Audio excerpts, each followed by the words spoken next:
Hello everyone, welcome to another interesting and informative session of the Analyst brought to you by Vajiram and Ravi. In today's session, we will discuss 7 important articles as featured in the Hindu and Indian Express for your comprehensive understanding of the current affairs explained to you in the easiest language possible. The topics are as follows. From your analysis section, in the first topic, we are going to examine the arguments in favor and against on the idea of legalization of same-sex marriage in the light of a recent ruling by the Supreme Court. Then in the second topic, we'll try to ponder upon a question that how the idea of accessibility can be expanded to actually augment the rights of persons with disabilities in our country. Then from your simplified section, we'll be taking up 5 news where we'll not only try to simplify the news for you, but also provide the much important value addition and practice question keeping in mind the approaching prelims 2025. So stay tuned. The Supreme Court recently dismissed a petition to review its judgment in the Abhay Dang versus Union of India 2023, where it actually rejected the prayers to grant legal recognition to the same-sex marriages. The same-sex marriages, which forms an important component of your GS1 paper under the larger theme of salient features of Indian society and the various social issues which exist. Let's first try to understand and start our discussion by understanding what do we mean by this term LGBTQ. So let's say, for example, there is a woman and that woman endures any kind of emotional, physical or romantic attraction towards another woman, then that woman will be termed as a lesbian. If I am a man and I have the same attraction towards another man, then I will be termed as a gay. Then there are bisexual people who might have this attraction for the same gender or another. So that is a kind of a gender fluidity there which exists, that they will be termed as a bisexual. Remember that this terminology of LGB till now, it is actually being decided upon their sexual preferences or inclination. Then there exists a term called as transgender, which is basically an umbrella term which refers to, let's say for example, when I was born, at the time of my birth, I was basically assigned a particular sex. But currently, I do not have the kind of the same gender identity or my gender expression, I do not associate with the sex which I was aligned during the time of my birth, then I will be termed as a transgender person. Then this queer is a kind of an adjective which is used by the people whose sexual preferences are not heterosexual or they are not straight. So all of this basically comprises the larger terminology of LGBTQ. The question which shall arise in your mind at this particular stage is that do we have the prevalence of such LGBTQ community in our ancient India? The answer is yes, because we get a lot of references of these kind of people in your Narad Smriti and the various Pali canons, where such heterosexual people has been actually described with various terms such as, for example, Tritya Prakriti or third gender, Kliba and Napunsaka. Even there are kind of references to the transsexual people, such as for example the terms being referred as Narshand and Narishand. Narshand was basically a person who was originally a male but then converted to a female. Narishand was basically a person who was originally a female but then converted to a male. So at this instance, you guys can actually recall about the example of Sri Khandi from Mahabharata, who was basically the daughter of the king Drupad, who was basically the king of Panchal, and then she converted to a male and then she fought alongside Arjuna and Pandavas in Mahabharata. The story goes that she had a kind of a sex exchange with a yaksh or a demigod of that point of time. Also, the Kama Sutra has references to these homosexual people where it actually defines homosexuality as one of the means of pleasure. You guys can also see the depiction of such people in various epithets and symbols across the temples in our country, such as for example the Ardhanarishwar here, or for example the same-sex couple depicted in your Khajuraho temples. You guys can see that how now it has become a kind of a moment across the country with Asia's first gender queer pride parade which took place at Madurai. So what are the official data on these homosexual people? The answer is that we do not have any such official data which exists. The only estimate which actually comes from is the kind of the argument which Solicitor General of India was putting in this Abhay Dang case hearing in Supreme Court, where he said that there is a kind of a estimate of around homosexual people being around 2.5 million people in our country. However, various organizations, they claim that this number is highly underreported. It might be around 130 to 135 million people. The answer is that, okay, at this particular stage, when we have understood that what does LGBTQ means and we have seen their prevalences, what is this whole issue of the legality of the same-sex marriage in our country? First of all, remember that in our country, the right to marry has not been exclusively held either as a fundamental right or as a constitutional right. So to all the single boys and girls out there, the onus to search a life partner for you completely lies upon you. You cannot go to the government and say that search a life partner for me and arrange my marriage, because it is not your fundamental right. However, remember that right to marry a person of your choice, if you have got lucky, then that is held as a fundamental right under your Article 21, which basically stands for right to dignified life. In which particular case? In the Shafeen Jahan versus Ashokan KM 2018, where the Supreme Court actually referred to the Article 16 of the Universal Declaration of Human Rights, as well as the larger idea of bodily autonomy, which was held as an integral part of right to privacy under your landmark judgment of Puttaswamy case 2017. And thus the Supreme Court held that yes, indeed, an individual has a right to marry a person of their choice. So this whole argument which this queer community is making to legalize the same-sex marriages actually originates from this judgment, where they say that yes, indeed, we have a right to marry the person of our choice. So why that person cannot be a homosexual person and why that marriage cannot be legally held? They are saying that, okay, if the religion or the religious practices does not provide a sanction to that, no problem at all, then legalize our marriage under the Special Marriage Act of 1954. So remember, currently the laws which govern marriages in our India are three in particular: the Muslim Personal Law Application Act 1937, the Hindu Marriage Act of 1955, and this Special Marriage Act of 1954, which basically provides for civil marriages for people who are living in India and all Indian nationals, even in the foreign countries, irrespective of the religion or the faith which is followed by the either party. So let's say, for example, if you guys are coming from two different religions, you guys can get married under the Special Marriage Act 1955. On the basis of this small discussion which we had till now, just try to solve this particular question. Now it will appear very easy. Moving forward, so what is the rationale why this queer community is actually asking for the legalization of the same-sex marriage? Obviously, the demand which they are putting, the various organizations, is to keep them at the equal pedestal in the society.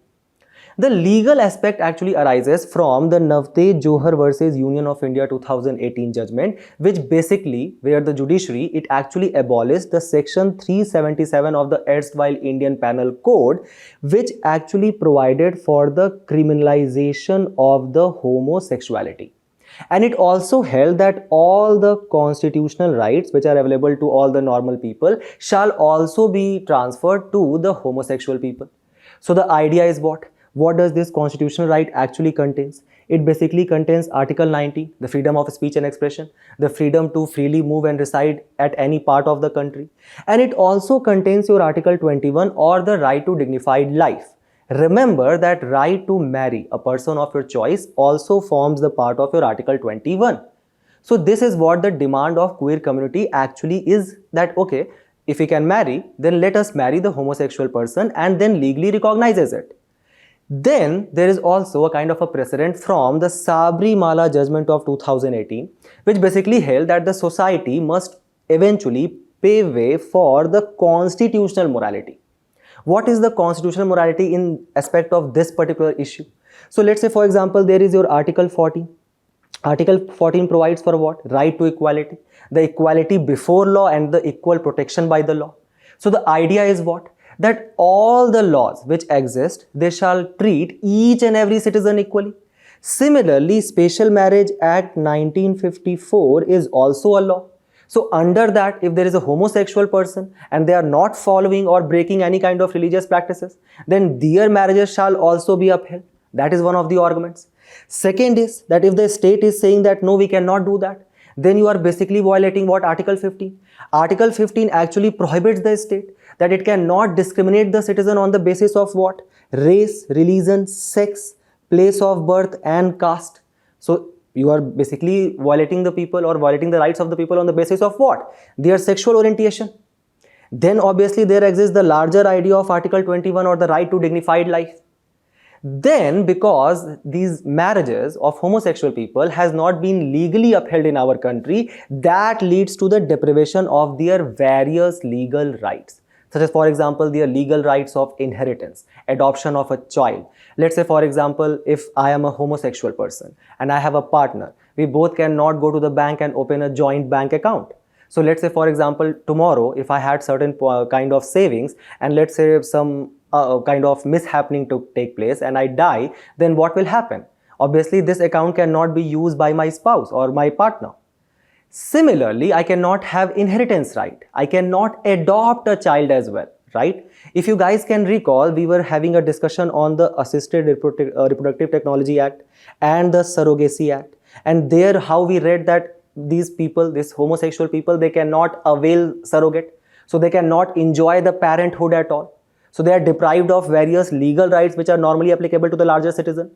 At the same time, has already taken place kind of legalization in various other democratic countries, such as for example Canada, USA, Brazil, the various European countries. Our neighbor Nepal has legalized same-sex marriages as well.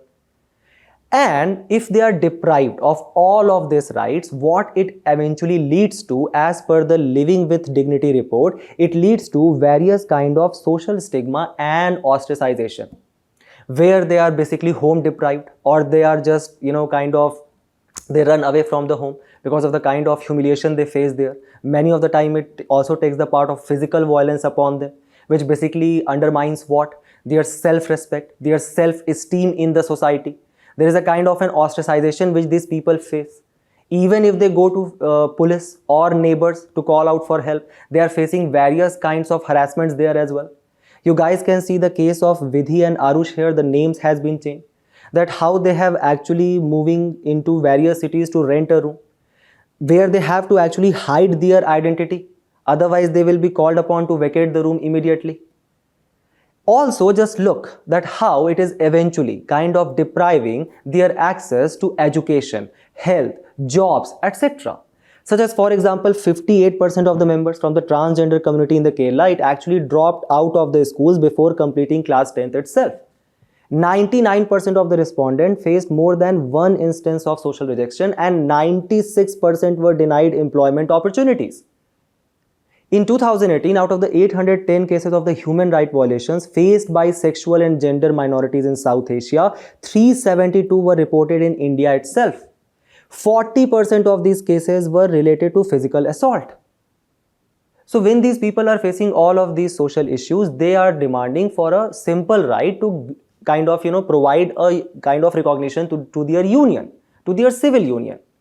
However, there were certain arguments which were actually put forward by the Solicitor General of India, who was arguing on the behalf of Government of India. So this is the government's stand, where the Solicitor General said that the basic human rights of these people have already been safeguarded under the various other provisions, such as for example the Transgender Persons Right Act 2019, which actually provides a person the right to choose their gender. Then there is your K.S. Puttaswamy case, as we already studied, that the right to bodily autonomy has been upheld under Article 21 of the Constitution. Then the argument was that if we recognize such civil union and legalize it, it can have a kind of a domino effect on various other laws which exist, such as for example the difference of marriage laws which take place in various states.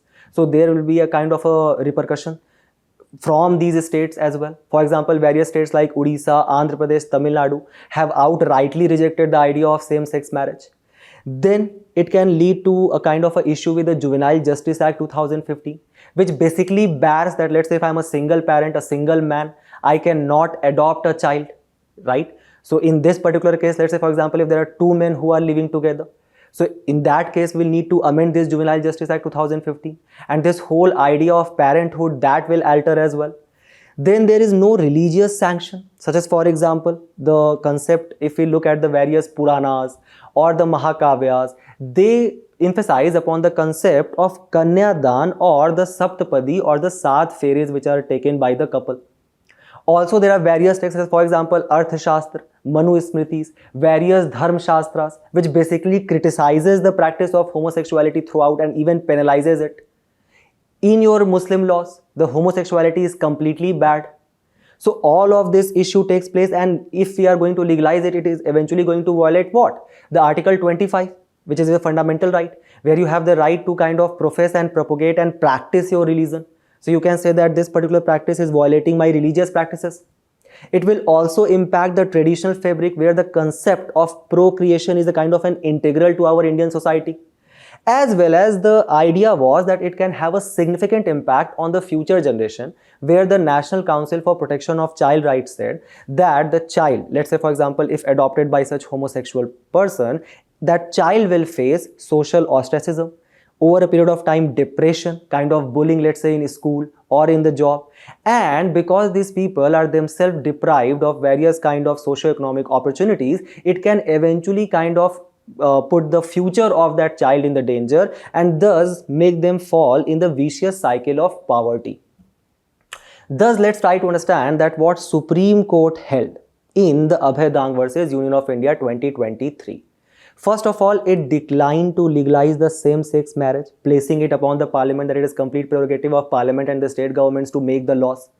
It said that the same-sex couple does not have right to marry. However, they have a right to choose their partner and cohabit with one another, or basically kind of addressing the live-in relationships. Then it refused to interpret the Special Marriage Act 1954 as gender neutral, because that will infringe upon the legislature role. It said that, see, if there are transgender people, right, they can marry under the current framework. And if there is any absence of central law, the states can make their own laws under Article 246 of the Constitution. It also refused to strike down the Central Adoption Resource Authority regulation, which basically restrict these queer people from adopting any kind of a child, right?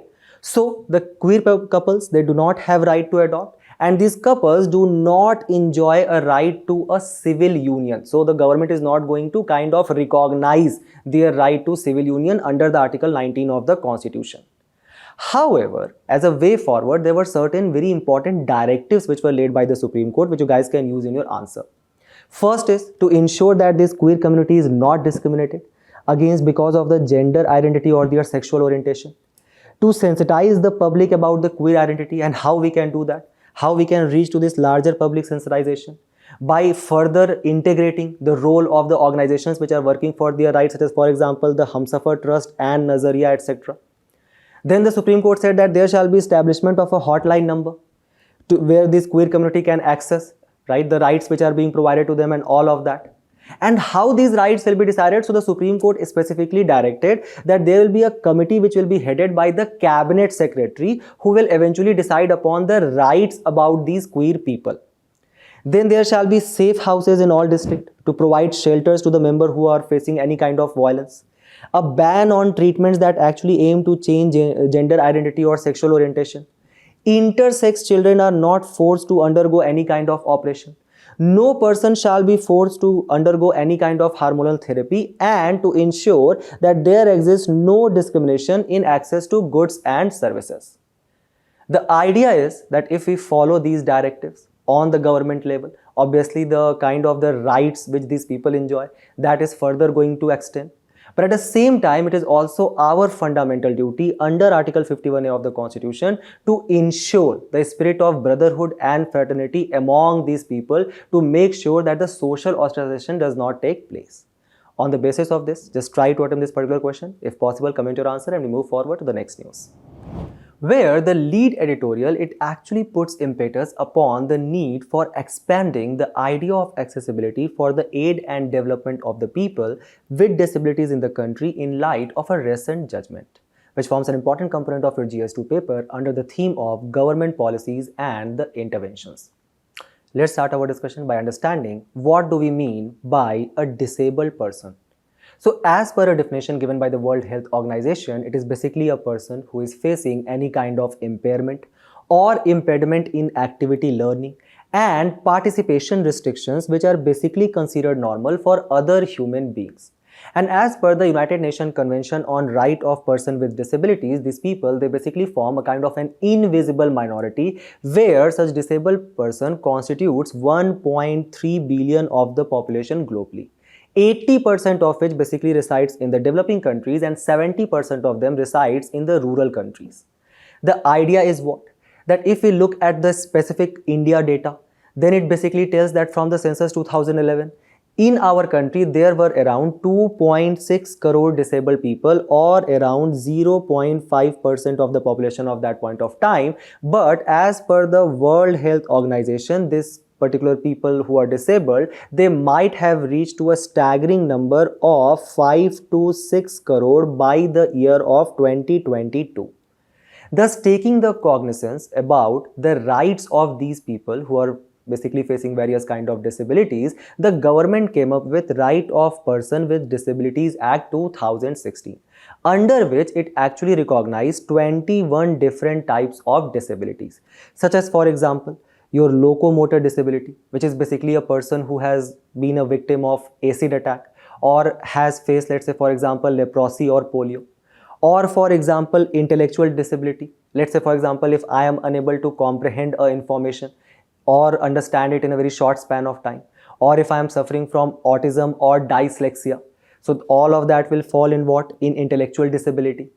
So when we have understood that, okay, there are certain people who are disabled, for that we have got an act. That act is the Right of Person with Disabilities Act 2016. Let's try to examine the provisions of this act, which basically expanded the idea of right to equality under Article 14 of the Constitution by stating that these people who are disabled, they shall have accessibility and the reasonable accommodation. The Section 3 of the Act specifically states that no person shall be discriminated on the ground of disability. It also increased the quota of reservation for these people. So earlier there were 3% reservation in the government jobs. Now it has been increased to 4%. There was 4% reservation for these disabled people in the higher education, but now that has been increased to 5%. Under the Right to Education Act 2009, the free education is provided to these disabled people from the age of 6 to 18 years. Remember that under the normal provisions, it is provided to 6 to 14 years of the people. But now under the disabled people, under the Right to Education Act 2009, for disabled people, it is 6 to 18 years. Then the Act also lays down high penalties for the offences and further faster education under the creation of special courts. There will also be creation of a national and state fund to actually aid these disabled people. Now, at this instance, you guys can actually recall the recent controversy which erupted related to an IAS officer who actually used fake disability certificates to get into the esteemed services.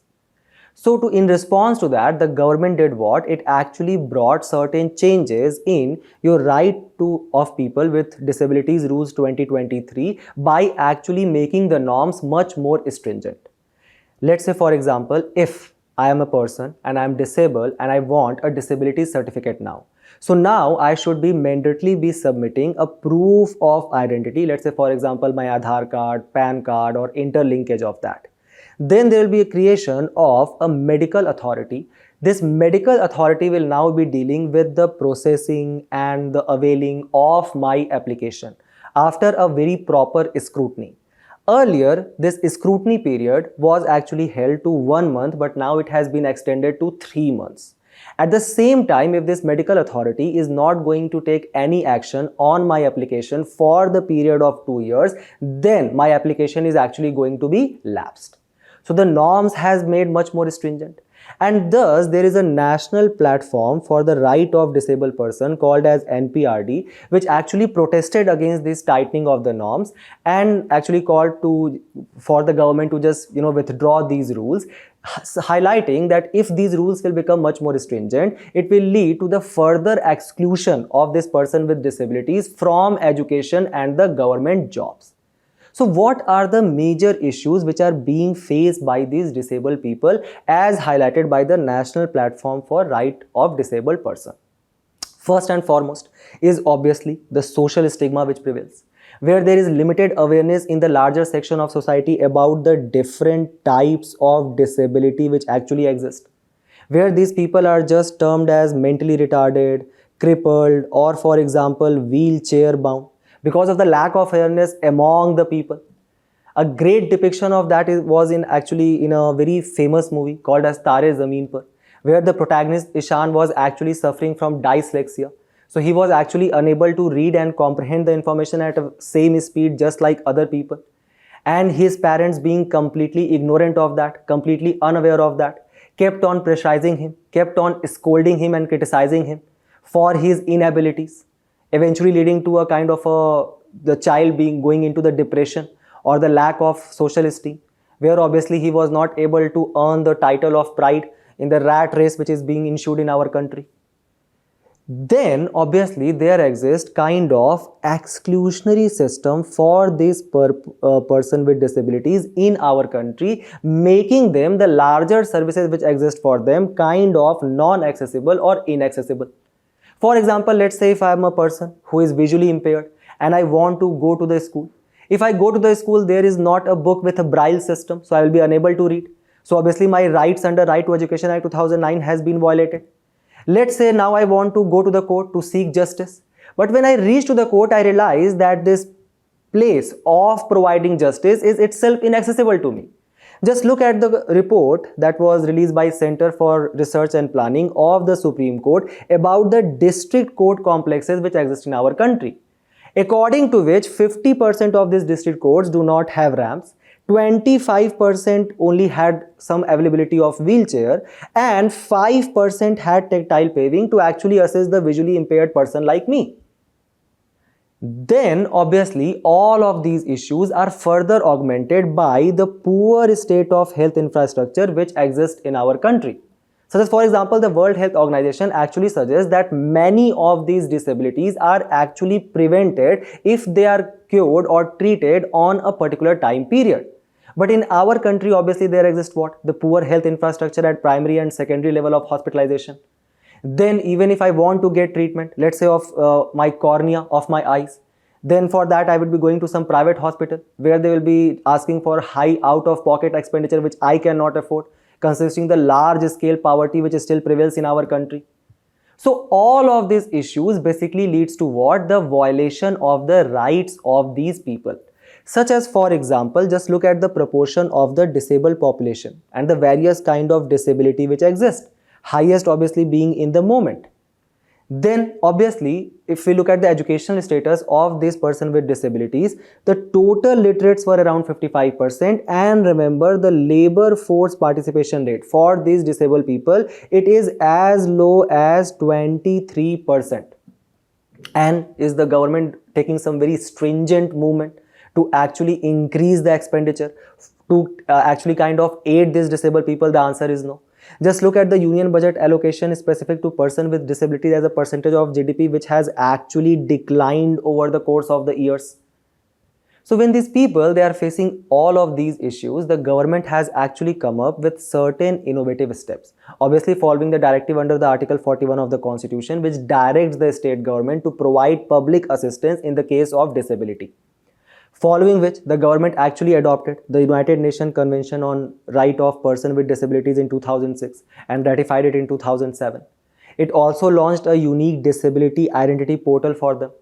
Then there is a kind of a Spark project which is actually taking place in Maharashtra by International Labour Organization and International Fund for Agriculture Development, where these disabled people, they are actually being trained as the Disable Identity Facilitator or DIF, where they act as a kind of a role model for the larger community participation.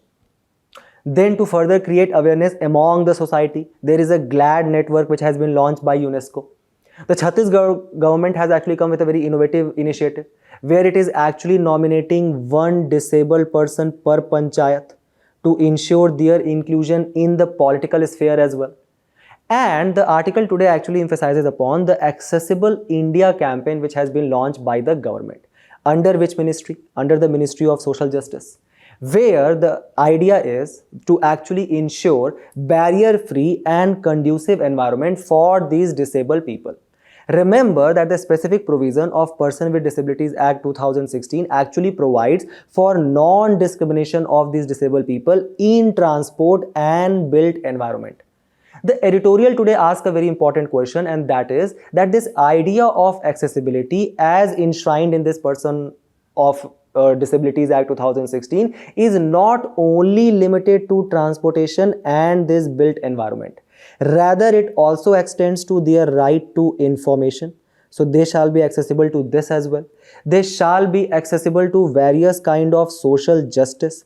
They shall be accessible to various kind of services and emergency services which are provided by the government. And this inclusion or idea of accessibility also includes the digital accessibility or their access to various kind of internet services.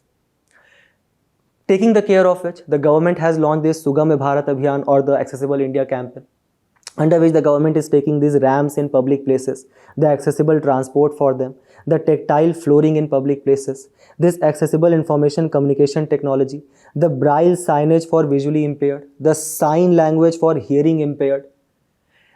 The government has created this much buildings which have retrofitted with accessibility features. 709 railway stations has been fully accessible. 35 international airports now feature accessibility features such as, for example, ramps and braille. 95 central government websites has been made accessible, as well as your 3120 bus stations have been made accessible as well. The article today highlights that recently the Supreme Court in Rajive Raturi versus Union of India actually held that the Rule 15 of this Right of Person with Disabilities Rules 2017 actually stand as a kind of a violative of the Right of Person with Disabilities Act 2016. Why? Because Rule 15 was a kind of a statutory provision under which the accessibility guidelines of the respective departments and ministries were notified. Such as, for example, the Ministry of Housing and Urban Affairs guideline for creating barrier-free environment, or the Ministry of Road Transport and Highways bus body code, etc. So what did this rule had actually laid down? That it has made these provisions kind of discretionary on the will of the government. But the Supreme Court in this Rajiv Raturi versus Union of India held that no, this act, the Person with Disabilities Act 2016, actually puts a kind of a imposition, a mandatory imposition on the government to take this step. It is not the discretion of the government. Thus, the Supreme Court actually gave 3 months to the government to develop minimum mandatorily accessibility requirements, and said that this idea of accessibility actually originates within the principle of substantive equality under Article 14 of the Constitution. The article also highlights that how we can actually borrow a kind of a global best practices, where we can take the example of Canada, which is actually trying to achieve full accessibility by the year of 2040. And to ensure that all the provisions of this act are being implemented in the spirit of later, the section 48 of the act actually provides for the regular social audit of the scheme which shall be taken. So on the basis of this decision, just try to solve this particular question and we move forward to the next news, where we are actually going to analyze a very interesting article today which provides a lot of predictions on the various kind of trends which can take place in economies, not only in our country but in US, Europe, etc. So the article basically starts with the argument where it says that in America there is existing a kind of a capital bubble which is going to burst. It says that there is going to be a kind of a reversal in the pattern of the American dominance which exists in the market. The kind of a dominance where the American economy currently holds for the around 30% of the global economy. And the share of the American stocks in the various global indices has actually reached up to 70%. Where this American economy has actually overperformed the rest of the world by around 6.6% per year for the last 15 years. However, if let's say the kind of the argument which this article is actually emphasizing upon is that why there is so much of the investment which is taking place in the American stock market itself. Does there not exist any other market to invest? So it basically ponders upon Europe. Then it suggests that, for example, there are various kind of supply chain disruptions which are taking place in Europe, specifically after the Russia-Ukraine war. So because of that, the people are kind of, having a little bit of apprehensive towards investment in Europe. Or for example, if we compare the European economy, a large scale investment only takes place in the West European countries, the developed countries, and not in the Eastern European countries. So there is a kind of an investment imbalance which exists in Europe. Also at the same time, because Europe is kind of diverting its resources towards adoption of renewable energy. So that is kind of, affecting the growth potential of various European economies. So a lot of investment is not taking place in Europe for that case. In Japan, it says that it is kind of facing the various kind of demographic challenge, the demographic transition which is taking place. A large scale silver economy is there. Then in the case of emerging economies, it says that these emerging economies are still very small in potential. So the large scale investment does not have that much of prospect in these emerging economies. And that is why the biggest investments are taking place where? In the US stock market. Then it says that the kind of companies which US has, right, such as for example your Amazon, Google, Facebook, etc., they have become the household names where they are providing such basic essential services that you know that these companies are going to last for a very long period of time. So because of all of these factors, a large scale investment is still taking place in US. However, the article itself argues that there is going to take place a reversal of the trend, where a lot of investors are actually moving their investments away from the US. One of the reasons being the high debt to GDP ratio which prevails, where currently it is around 124%. So obviously that is going to kind of hinder the borrowing potential of USA. It is also going to affect the bond yields of USA as well. Then there exists a kind of a high fiscal deficit. So for example, in this decade from 2020 to 2024, US had a kind of a fiscal deficit of 8%. If we compare our fiscal deficit with USA, as per budget 2024, our fiscal deficit was around 4.9% of the GDP. If we compare at the whole of Europe, it is around 4% of the GDP itself. So USA has kind of very high fiscal deficit. That basically means what? That the government is actually borrowing at a very high pace, and that is a major reason that the kind of the idea of the capitalist economy which prevailed in USA, that is being diminished.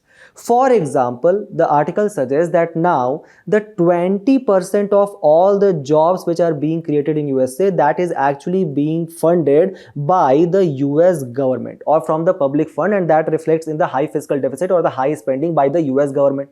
At the same time, there is growing reliance of the counties on the expenditure provided to them or the transfer payments provided to them by the government. Almost 50% of the US counties are now dependent upon the government transfer. So there is a kind of a high reliance on the public expenditure which is done by the US government, and that is why there is a kind of a reversal of the investment trade by these private entities in other countries where India can actually emerge as a kind of a potential player. Then India also has a potential because it is continuing to grow faster than the various other emerging markets. Such as for example, just look at the emerging markets. They are going to grow at the rate of 4%, while India is going to grow at the rate of above 6.5%. At the same time, recently it says that the US companies, specifically after the pandemic events, the boom which take place, the AI boom, the artificial intelligence boom, they started so much heavily on the artificial investment. Almost 27% increase has been registered, but it is not going to be fruitful in the longer period of run. In the case of India, if we analyze the India's growth pattern, the article suggests that India's growth is so much significant because of the low base effect, where our per capita income is around $2,700. So if there is any growth in that, it shows as a kind of a very high growth. For example, currently India only comprises of 7.6% of the GDP of the world, despite being the 5th largest economy. If we rank our country in the terms of per capita income, we rank at 136.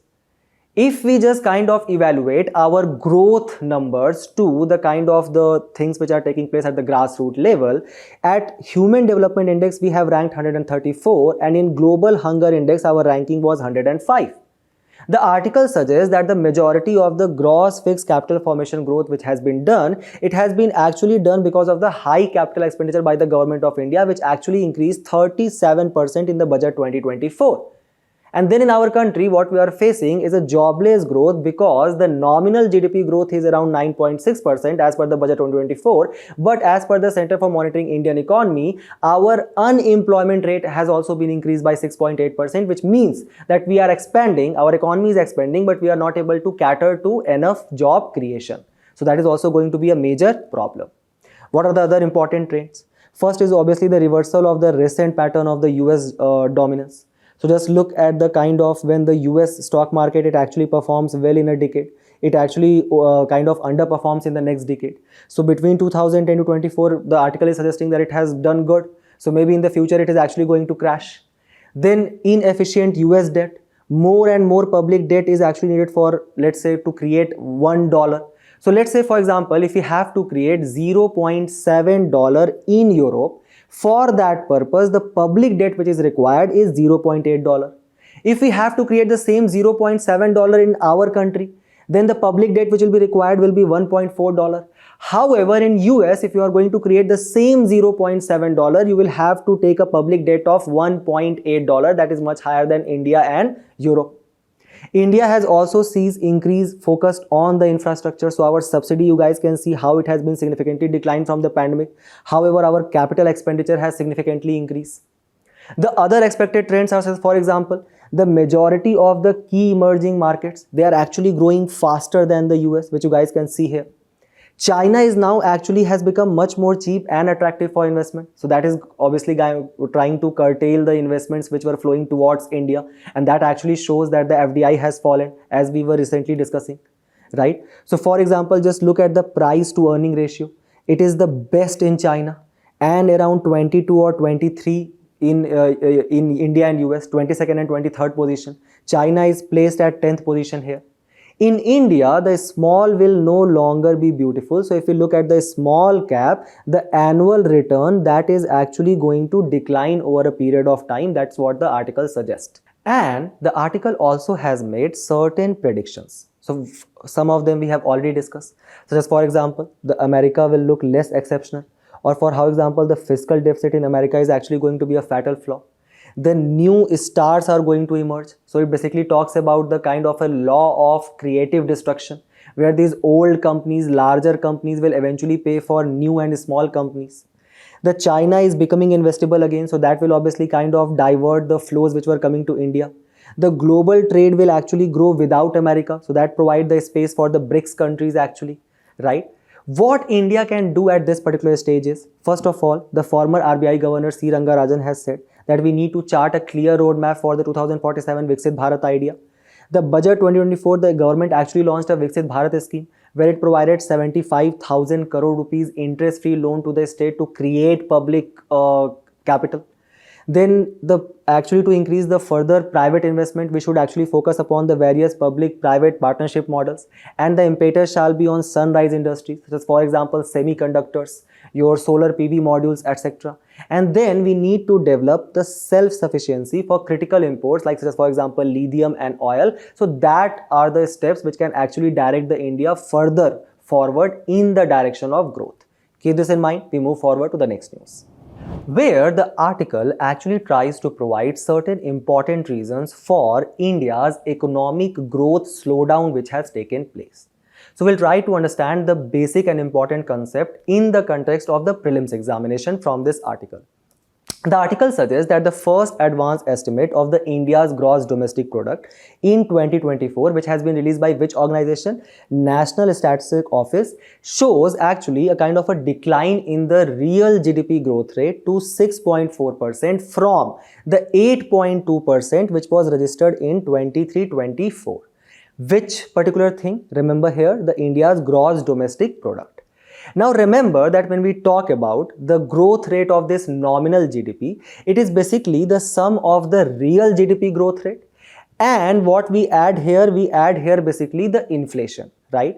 That is estimated to be around 9.7%, and that is also lower than the 10.5% growth rate which was projected in the last year's union budget. Now, to further understand what this article is going to talk about, we need to understand two important terms. One is your consumer price index and the other is your wholesale price index.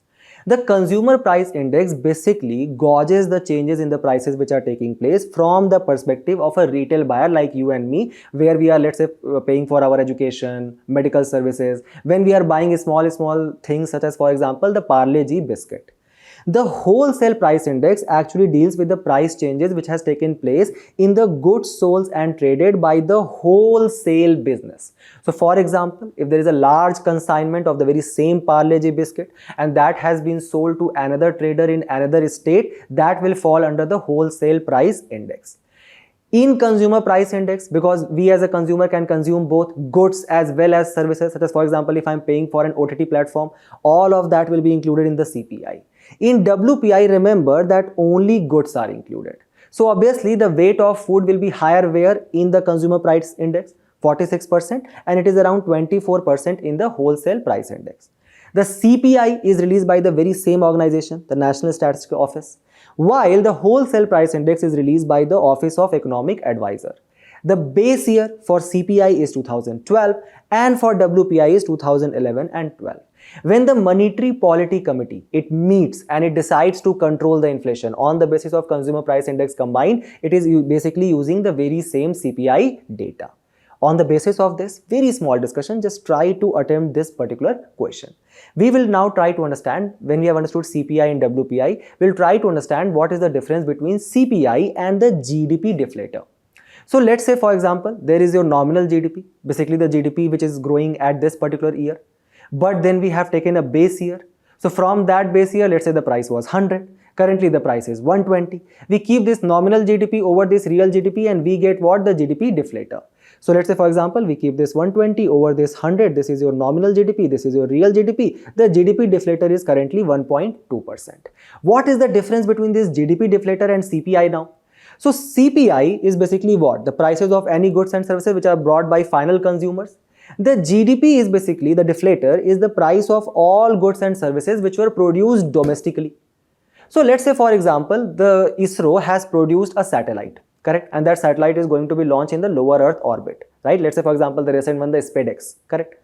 So whether that will be included in the CPI, obviously not, because it was not consumed by you and me as a consumer, right? So the price of that satellite will not be reflected in CPI. But was that a produce which was produced domestically in our country? The answer is yes. So the price of satellite launched by ISRO will be included where? In the GDP deflator. So in CPI, we have a kind of a fixed basket of goods and services. However, because we can produce anything which we want in our country, the basket in GDP deflator will keep on fluctuating. Now, what does the article suggest? The article says that the estimation of this real or constant price GDP actually requires the use of a GDP deflator to estimate the value of GDP components in the constant prices. Now, the GDP deflator is being used in India's official estimate is actually what?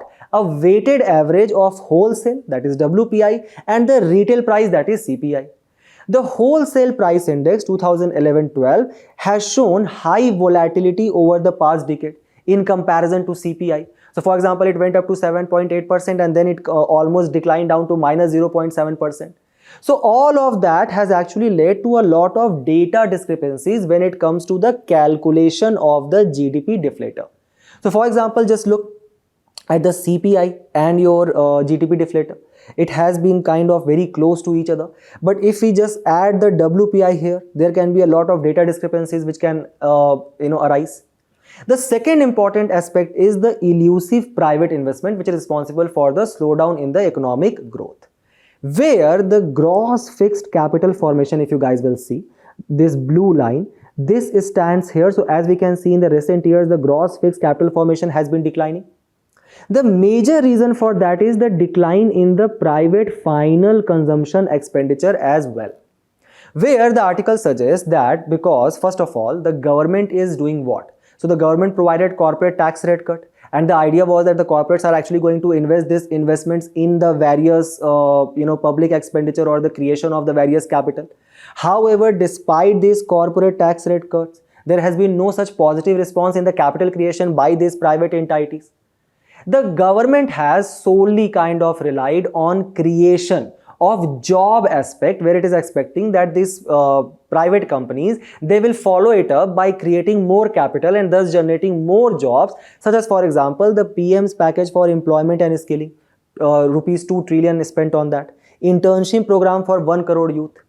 But despite such initiatives by the government, the corporate has not kind of paralleled that with capital creation and job creation. Thus, there is a high expenditure which is coming on the government itself. In the very same time, the government is taking what? The fiscal consolidation path, where it is saying that we will actually bring down our fiscal deficit to 4.5% in 2025. The latest GDP estimate also shows a significant decline in the growth of this real gross fixed capital formation from 9% to around 6.4% in the year of 2024. The article suggests that if we look, between 2014 to 20, the real GDP growth rate, minusing the inflation which exists, was 6.8%, but the real investment was only 6.3%, and thus this elusive private investment is also another reason. The only sector where the gross value addition is actually to grow at a pace higher than the year 2024 is actually public administration, defense and civil services, which shows what? The crucial role of public spending in the sustaining of economic growth in India. Even under the capital creation which the government has envisaged for us, such as for example 11.11 trillion, only half of that has been spent till now. So just remember all these important facts and we move forward to the next news, where we will try to understand the section 152 of the Bharatiya Nyaya Sanhita. Why it has been in the news? Because recently the Rajasthan High Court in the Tejendra Pal Singh case actually cautioned the government to use the section 152 of the Bharatiya Nyaya Sanhita as a tool to stifle the legitimate dissent or the freedom of speech and expression. Remember that before this Bharatiya Nyaya Sanhita in 2022, the Supreme Court had actually suspended the pending criminal trials and court proceedings under section 124 or the Sedition Act of the Indian Penal Code. What is the history of sedition in India? So it was first drafted as section 113 of the Penal Code 1837 by the first law member of the Governor General of India's Council, that was T.B. Macaulay. Then it was finally brought into the Indian Penal Code in 1870 by J.F. Stephen, the then law member. Then the first person to actually charge under this Sedition Act was which Indian? He was actually J.C. Bose, who was the editor of Bangobasi. The current, this section 124 of the IPC which existed in the independent India, it majorly drew its provisions from the IPC Amendment Act of 1898. Tilak was actually charged 2 times for sedition in 1897 and 1908. In 1897, when he actually kind of supported the killing of Plague Commissioner W.C. Rand by the Chapeka brothers, and in 1908 when he supported the Alipur conspiracy in his newspapers, as for example Kesari and Maharatta. Then Gandhi was arrested in 1922 during the non-cooperation movement after the Chauri Chaura incident. Then in independent India, in the Ram Nandan versus State 1958, the Allahabad High Court actually kind of held this section 124A of the IPC as null and void, but the Supreme Court in Kedarnath case 1962 held that yes, these section 124 or sedition act as a kind of a restriction on the freedom of speech and expression, but a reasonable restriction, and said, and thus kind of brought it again into the force and said that it will be charged or kind of used only if there is taken place the incitement of a violence. During the time of emergency, the 1973, the Criminal Procedure Code was actually amended by the Indira Gandhi government and it was made as a kind of a cognizable offense.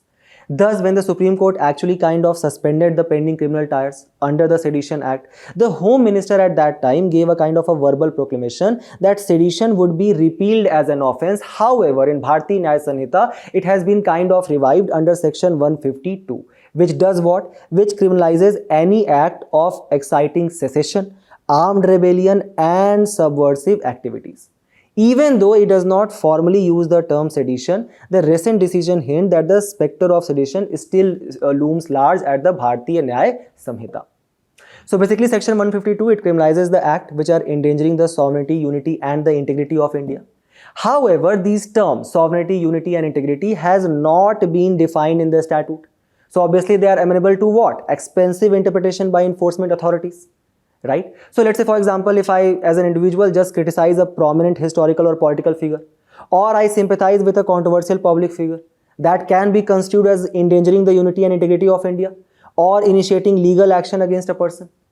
Even the term when it is saying that if I am knowingly doing it. So let's say for example, there was a post on Facebook. The post on Facebook has some larger interpretation of some secession which can take place from India. Now I just shared that particular post, even though I do not agree with what is being said in that particular post. Even then, I can be held or charged under this section 152 of Bharatiya Nyaya Sanhita. The answer is yes, because there is substantially lower threshold for the commission of the offence. How I'll be able to prove that I am not connected with this? Then there is a lack of statutory requirement to actually establish the linkage between the speech and the actual consequences. So let's say, for example, I say that this scheme of the government is bad and I don't think that this scheme shall be implemented. Few days later, there were certain actual people who were being suffering because of the scheme provision and they come on the road.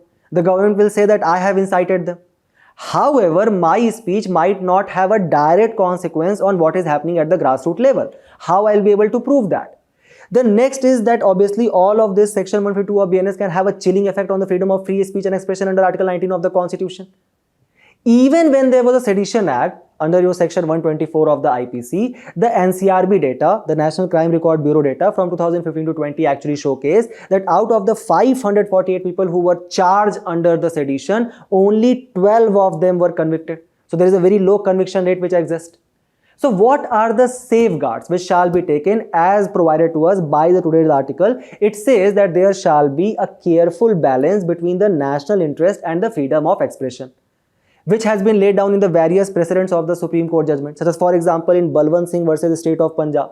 The Supreme Court held that first of all we need to ensure that there exists a direct nexus that shall be established, that okay, this person said this and that led to the incitement of violence, right? And mere sloganeering does not amount to sedition. Second, in J. Hazam versus State of Maharashtra, the government says that any such judge who is actually judging the words which has been said by a person, or let's say if some article I have written in the newspaper, so that judge shall not be of a parochial mindset and shall be a strong-minded and a courageous man to actually understand that only mere sloganeering cannot lead to some incitement of violence. Third, in Kedarnath Singh versus State of Bihar 1962, the Supreme Court held that the strongly worded criticism of the government scheme is different from the disloyalty toward the government. Note this down.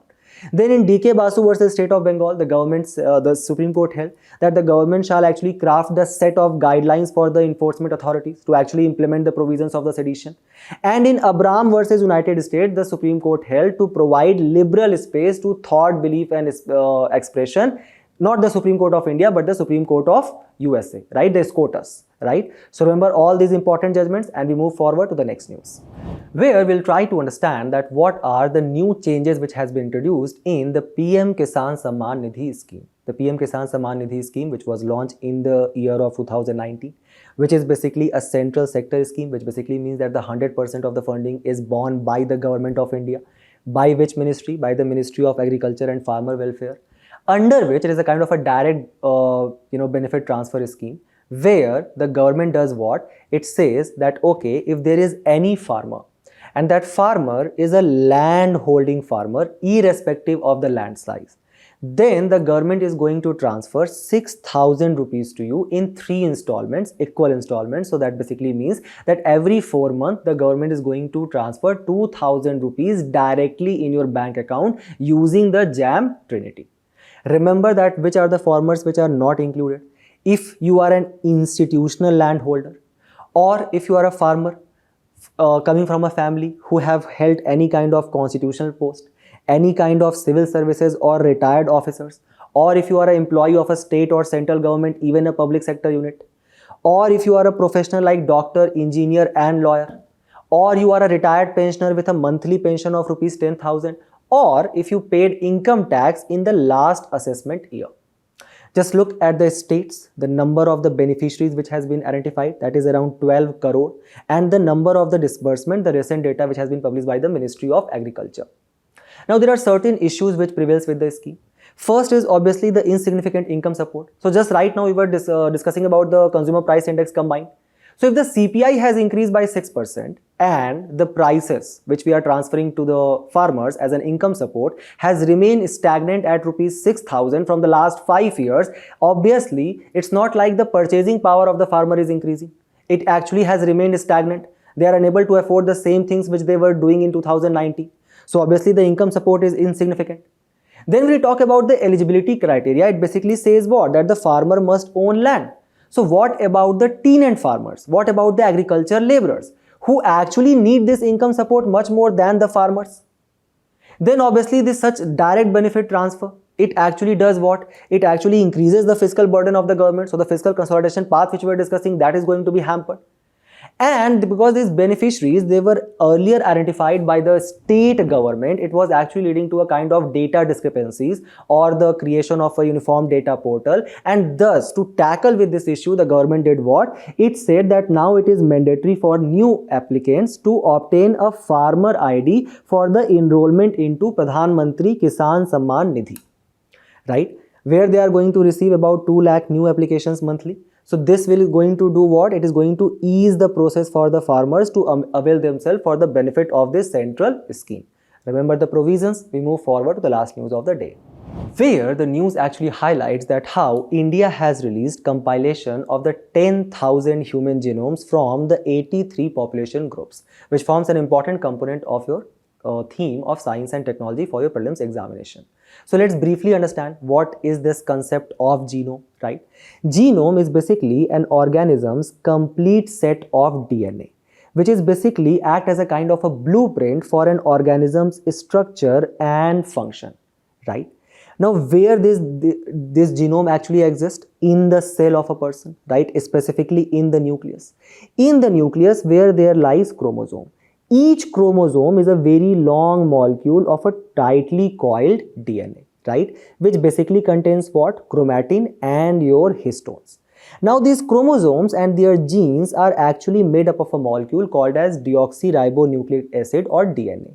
These DNA molecules actually carry the code that control what cells are made of and what they do, the kind of a genetic information which is passed from one generation to another.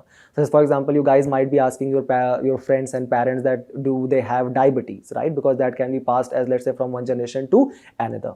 Now remember that this DNA is actually made up of what? These nucleotides. The nucleotides form the basic structure unit of DNA, and these nucleotides consist of what? Your adenine, thymine, cytosine and guanine. And when we talk about the genome sequencing, how the process is actually done. So let's say, for example, we take up a reference genome. We break that genome into the large fragments and the various clones. Then we break that individual clones into small fragments, and we generate thousands of such sequences which are required. Then we assemble these sequence reads for each clone, and this is where we just add the sequence read into this reference genome by creating an individual genome and the detailed structure of that. Now, what is this Genome India database which we have created? So this is a year-long compilation of the 10,000 human genome, which represents what? 83 population groups. These 83 population groups, they make up 2% of the country's 46,000 population group as a database, right? Now remember that this collection is actually going to be a template for the future investigations into various kind of disease and the drug therapy. All of this is part of what? The Genome India project, which will now be available to researchers across the world, and it was actually led by the Center for Brain Research at the Indian Institute of Science. Can any one of you tell me where the Indian Institute of Science is located? Remember that this data is actually going to be housed in the Indian Biological Data Center, which is where? At Faridabad, Haryana. Now, the report suggests that there were 27 million low frequency rare variants which were found. And of this, the 7 millions are not found around the world.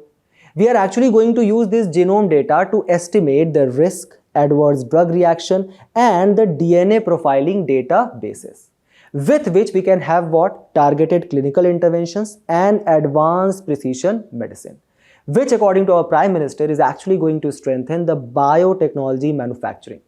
However, certain scientists have said that this is a very small research base, this 10,000 genome study, and we shall actually need to expand it to 1 million genomes. So keep these things in your mind. Answer the PYQs, specifically in the comment box, right? This is the time period where you guys should actually start practicing a lot of PYQs at this particular stage. And with this, we have reached to the end of our discussion today. Do not forget to attempt the questions at the end of the video and test your knowledge. We will meet in a very interesting discussion very soon. Till then, all the very best for your preparation and thank you.